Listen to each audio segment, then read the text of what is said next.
अस्सलाम वालेकुम स्टूडेंट्स। आज हम टॉपिक डिस्कस करेंगे जी, फीडबैक इनहिबिशन ऑफ एंजाइम्स। यानी इस टॉपिक के अंदर हम देखेंगे कि जो प्रोडक्ट होती है वो कैसे जो है वो पूरे रिएक्शन को इनहिबिट करती है, उसको फीडबैक देती है उस प्रोसेस को, और प्रोसेस जो है वो इनहिबिट हो जाता है। ठीक है।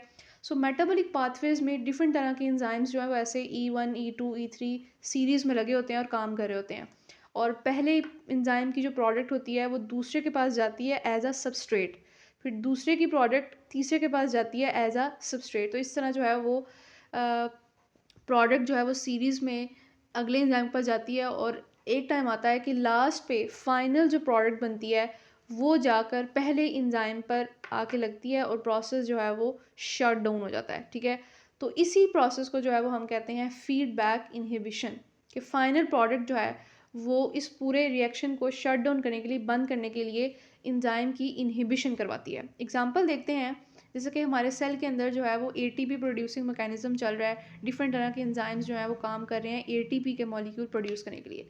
अब जब ये प्रोसेस चलता जाता है, एटीपी के मॉलिक्यूल बहुत ज़्यादा हो जाते हैं, तो एटीपी का molecule as a non competitive inhibitor act करता है। यानी नॉन कॉम्पिटिटिव इनहिबिटर हमने पढ़ा है, ऐसा इनहिबिटर होता है जो कि एक्टिव साइट की बजाय कहीं पे भी जाके लग जाता है। ठीक है। तो जिसकी वजह से एंजाइम की प्रोसेस जो है वो इनहिबिशन हो जाती है।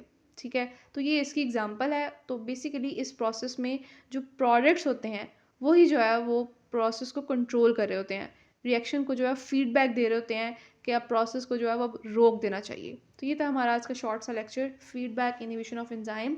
आई होप आपको समझ आ गई होगी। अल्लाह हाफिज़।